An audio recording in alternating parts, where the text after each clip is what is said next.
बाढ़ से प्रभावित क्षेत्रफल कम हुआ है। खासतौर पर एल्गिन ब्रिज जो गोंडा, बाराबंकी और बहराइच की दृष्टि अत्यंत संवेदनशील बाढ़ का एक बिंदु हुआ करता था, ड्रेजिंग के बाद नदी को चैनलाइज करने का अच्छा परिणाम सामने आया है। और केवल एल्गिन ब्रिज का ही नहीं बल्कि हमें आवश्यकता पड़ी तो हमने शारदा नदी में भी, अयोध्या के पास, बस्ती के पास सरयू नदी में और राप्ती नदी के भी अलग अलग क्षेत्रों में, श्रावस्ती, बलरामपुर, सिद्धार्थनगर, गोरखपुर जनपदों में हम लोगों ने ड्रेजिंग के माध्यम से नदी को चैनलाइज करते हुए बाढ़ बचाव के लिए वहां पर आवश्यक जो उपाय पहले होने चाहिए, बाढ़ आने के पहले होने चाहिए, उस प्रकार की कार्रवाई की। साथ साथ जहां पर कटान अवरोधक कार्य होने थे वह भी समय पर होने के कारण काफी राहत मिली है। इसी के कारण विगत वर्ष की तुलना में अधिक बरसात के बावजूद अभी जनपद के 10 राजस्व गांव बाढ़ से प्रभावित हैं, जिनमें 7 पूरी तरह मेरुंड हैं। यहाँ के माननीय सांसद, माननीय विधायकों के निर्देशन में, उनके मार्गदर्शन में जिला प्रशासन लगातार राहत और बचाव के कार्यों को तेजी के साथ आगे बढ़ा रहा है।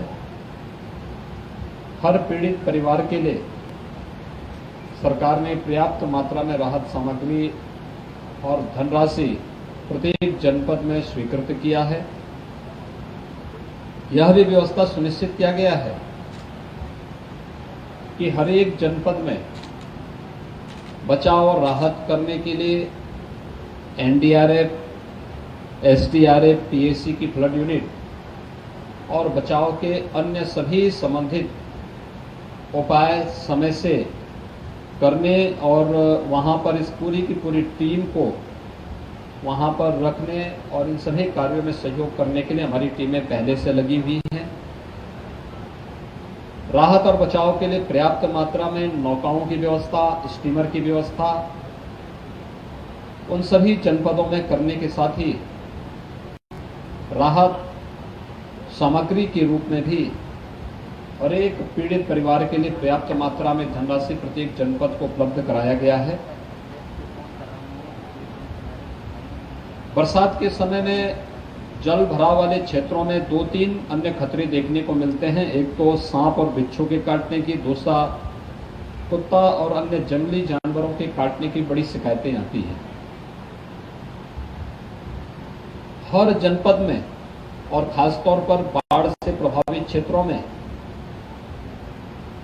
एंटी स्नेक वेनम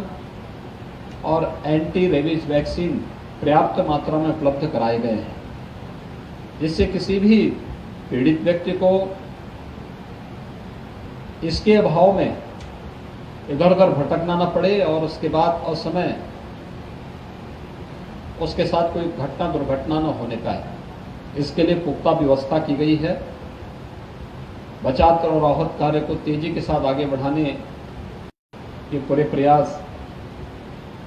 युद्ध स्तर पर चल रहे हैं। सरकार ने बरसात को देखते हुए और जल जमाव वाले क्षेत्रफल को देखते हुए हर जिला प्रशासन को इस बात के लिए निर्देशित किया है कि वह अभी से फसल की जो नुकसान हुई है उसका सर्वेक्षण कर लें, जिससे समय पर हर पीड़ित किसान को मुआवजा भी दिया जा सके। इसके साथ ही बरसात का पानी और बाढ़ का पानी जैसे ही कम होगा, तमाम प्रकार की विषाणु जनित और जल जनित बीमारियां भी आ सकती हैं। अभी से 5 सितंबर से लेकर के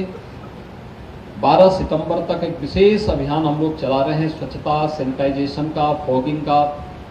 छिड़काव का। स्वास्थ्य विभाग नगर ग्राम्य विकास और पंचायती राज विभाग, नगर विकास विभाग,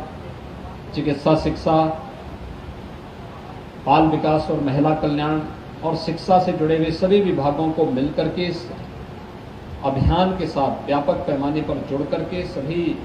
स्थानीय स्तर पर जनप्रतिनिधि इसका नेतृत्व करेंगे, जिससे डेंगू, मलेरिया, इंसेफ्लाइटिस या डायरिया आदि किसी भी प्रकार की बीमारी से निपटने के लिए समय पूर्व उपाय और जागरूकता के साथ साथ जहां पर आवश्यक बचाव के कार्य किए जाने चाहिए वह भी समय पर किए जा सके, पूरा प्रयास किया जा रहा है। सरकार हर संभव मदद हर जनपद प्रशासन को दिया जा रहा है। बाढ़ प्रभावित क्षेत्रों में बाढ़ के पानी में डूबने से अगर दुर्भाग्य से किसी की मौत होती है 4 लाख रुपए की सहायता, या किसी हिंसक जानवर के काटने से किसी व्यक्ति की दुखद मृत्यु होती है तो उसके परिवार को भी 4 लाख रुपए की सहायता तत्काल देने की व्यवस्था की गई है। कृषक दुर्घटना बीमा योजना के अंतर्गत भी किसी किसान के या बटाईदार के आकस्मिक मृत्यु पर 5 लाख रुपए की स्वास्थ्य बीमा का कवर उस परिवार को उपलब्ध करवाया गया है।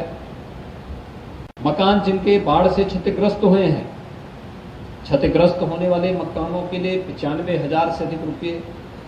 उन पीड़ित परिवारों को आंशिक क्षति पर भी धराव करने के लिए भी सभी माननीय जनप्रतिनिधिगणों के नेतृत्व में 5 सितंबर से चलने वाला अभियान युद्ध स्तर पर आगे बढ़ करके हर एक नागरिक को बीमारियों से भी बाढ़ के बाद या बरसात के बाद आने वाली किसी प्रकार की बीमारी से बचाव के लिए बेहतर उपाय किया जा सके। धन्यवाद।